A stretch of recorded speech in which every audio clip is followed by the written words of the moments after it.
Dans cette vidéo, nous allons corriger l'exercice 79 de la banque orale CCP. Donc voici l'exercice, soit a et b deux réels tels que a est strictement inférieur à b. Soit h une fonction continue, positive de ab dans R, démontrer que l'intégrale entre a et b de h de x dx est égal à 0 implique que la fonction h est nulle. Deuxième question, soit grand E le R espace vectoriel des fonctions continues de l'intervalle ab dans R. On pose pour tout f et tout g de grand E, f scalaire g égale l'intégrale entre a et b de f de x, g de x dx. Démontrer que l'on définit un produit scalaire sur grand E. Et enfin, dernière question, majorer l'intégrale entre 0 et 1 de racine de x exponentielle de moins x en utilisant l'inégalité de Cauchy-Schwarz. Donc première question, on va essayer de démontrer que l'intégrale entre a et b de h de x dx est égale à 0 implique que la fonction h est nulle en supposant que h est une fonction continue et positive de l'intervalle ab dans R. Donc pour ça, on va avoir besoin du théorème suivant qu'on appelle aussi théorème fondamental de l'analyse, soit i un intervalle et f de i dans R une fonction continue. Alors f admet une primitive sur grand I. Donc si vous avez une fonction continue, alors forcément, ça nous assure l'existence d'une primitive. Donc je vous rappelle, une primitive, c'est une fonction dont la dérivée, donc c'est une fonction qui est dérivable du coup, une fonction dérivable dont la dérivée est petit f. Donc revenons à l'exercice. H, on voit que c'est une fonction continue, donc forcément, elle admet une primitive qu'on va noter grand H. Donc soit grand H, une primitive de petit h sur l'intervalle AB. Donc j'ai mis entre parenthèses, H est bien défini, existe bien, puisque H est continu. C'est justement le théorème qu'on vient d'évoquer. Ensuite, puisque H est positive, puisque petit h est positive, grand H est croissante. Alors pourquoi? Donc grand H, je vous rappelle, c'est une primitive de petit h. Donc ça veut dire que la dérivée de grand H, c'est petit h. Et donc la dérivée du grand H, c'est petit h qui est positive. Donc la dérivée du grand H est positive. Donc si la dérivée est positive, ça veut dire que la fonction est croissante. Donc grand H est bien croissante. Ensuite, donc si l'intégrale de h sur l'intervalle AB est nulle, donc ce qui est le cas ici, hein, donc on suppose que l'intégrale est nulle, ça veut dire que grand H de B moins grand H de A est égal à 0. Et effectivement, on prend une primitive, on évalue en B moins en A, et ça donne 0. C'est le calcul de l'intégrale, ça. Donc, H de A est égal à H de B, tout simplement. Or, on a supposé que grand H est croissante. Donc la fonction monte, plus les x augmentent, plus la fonction monte, normalement. Mais là, en A et en B, ça doit être égal. Donc ça veut dire, en fait, que la fonction, elle est constante. D'accord? Donc par croissance de grand H, ça implique que grand H est constante, forcément, parce que ça monte. Donc là, c'est marqué que c'est croissant, mais ça, comme en A et en B, on a la même valeur, et que c'est croissant, donc ça veut dire que c'est pas strictement croissant, mais c'est constant, en fait. Donc la fonction grand H est constante sur l'intervalle AB, et donc si je dérive, la dérivée d'une fonction constante, c'est quoi? C'est la fonction nulle. On en déduit que sa dérivée, donc la dérivée c'est petit h, hein, elle est nulle. Et donc on a démontré que h est égal à 0. Et donc la première question est terminée. Donc deuxième question, soit E le R espace vectoriel des fonctions continues de AB dans grand R. On suppose que pour tout f et tout g dans grand E, donc f scalaire g est égal à l'intégrale entre a et b de f de x, g de x dx, démontrer que l'on définit un produit scalaire sur grand E. Donc je vous rappelle la définition de produit scalaire, il faut bien la connaître. Donc soit E un R espace vectoriel, ou un C espace vectoriel, ça marche aussi.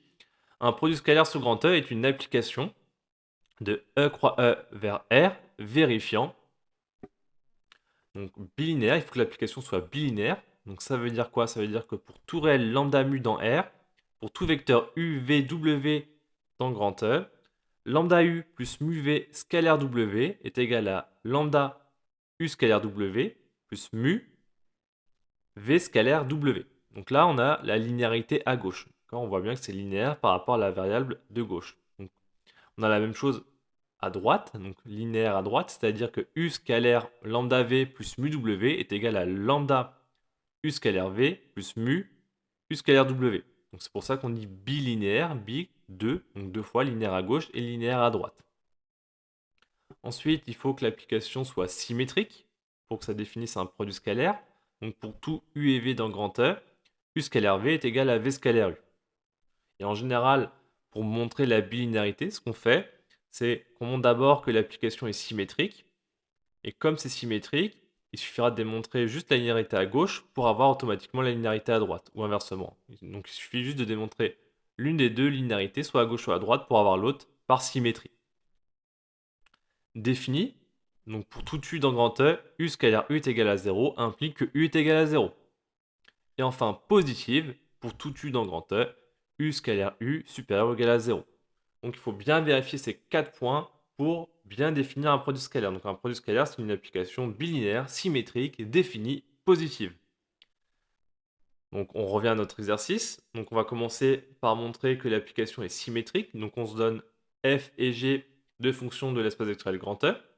Le produit scalaire, donc on ne sait pas encore que c'est un produit scalaire, donc je vais dire f scalaire g, c'est égal à l'intégrale entre a et b de f de x, g de x dx. C'est égal à l'intégrale entre a et b de g de x, f de x. Donc puisque f fois g, c'est pareil que g fois f. Et là, on reconnaît que c'est g scalaire f. Donc on a démontré la symétrie de l'application. Ensuite, on va démontrer la bilinéarité. Donc on donne lambda et mu deux réels et h une fonction de l'espace vectoriel grand E. On calcule lambda f plus mu g scalaire h. Donc c'est l'intégrale entre a et b de lambda f plus mu g de x fois h de x dx. Bon, là, on a du coup deux fonctions. Hein. On fait le produit scalaire entre la fonction lambda f plus mu de g avec la fonction h. Ensuite, on développe, donc on distribue le h dans la parenthèse, donc ça va faire l'intégrale de lambda f de x h de x plus mu g de x h de x dx. Et on utilise la propriété de linéarité de l'intégrale, ce qui donne lambda intégrale entre a et b de f de x h de x dx plus mu intégrale entre a et b de g de x h de x dx. Et là, on reconnaît lambda fois f scalaire h plus mu fois g scalaire h, et donc on a démontré la linéarité à gauche. Et par symétrie, on en déduit que, donc on inverse, donc h scalaire lambda f plus mu de g, c'est égal à lambda fois h scalaire f plus mu fois h scalaire g. Donc là, on utilise la propriété de symétrie qu'on a démontrée juste avant. Donc on a démontré les deux premiers points, donc symétrie et bilinarité. Donc il nous reste à démontrer que c'est défini. Donc on se donne f dans grand E tel que f scalaire f est égal à 0. Ça veut dire que l'intégrale entre a et b de f de x fois f de x, donc f de x au carré dx, c'est égal à 0. Et là, on va utiliser la question numéro 1. Ça veut dire que forcément, f de x est égal à 0 sur l'intervalle AB. Alors pourquoi? Puisque f de x au carré, c'est continu. C'est positif, puisque c'est un carré. Donc, par la question numéro 1, on a que f de x au carré est égal à 0. Et donc, forcément, f de x est égal à 0 sur l'intervalle AB. Il nous reste ensuite à démontrer le dernier point, c'est que l'application est positive. Donc, c'est-à-dire qu'il faut montrer que pour tout f dans grand E, f scalaire f est supérieur ou égal à 0. Donc on calcule f scalaire f, c'est l'intégrale entre a et b de f de x au carré dx. On a un carré, donc l'intégrale d'une fonction positive, c'est forcément positif. Donc du coup, on a démontré la positivité de l'application. Ainsi, on a une application qui est bilinéaire, symétrique, définie, positive. On a démontré les 4 points. Donc, on a bien un produit scalaire sur l'espace vectoriel grand E. Donc la question 2 est bien démontrée. Il nous reste la dernière question. Majorer l'intégrale entre 0 et 1 de racine de x exponentielle de moins x dx en utilisant l'inégalité de Cauchy-Schwarz. Donc, je rappelle cette inégalité, soit E muni d'un produit scalaire. Donc, je vous rappelle, un espace pré-hilbersien, c'est tout simplement un espace vectoriel muni d'un produit scalaire. Tout simplement. Alors, pour tout vecteur x et y de grand E, en valeur absolue, le produit scalaire entre x et y, c'est inférieur ou égal à la norme de x fois la norme de y. Norme de x, je vous rappelle, c'est égal à la racine carrée du produit scalaire entre x et x. Donc c'est la norme euclidienne.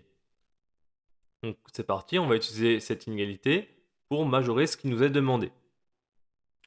Donc vous voyez ici, donc on calcule l'intégrale entre 0 et 1 de racine carrée de x exponentielle de moins x dx. Donc on a le produit scalaire entre deux fonctions, racine de x exponentielle de moins x. Donc c'est inférieur ou égal à la norme de la première fonction fois la norme de la deuxième fonction par l'inégalité de Cauchy-Schwarz.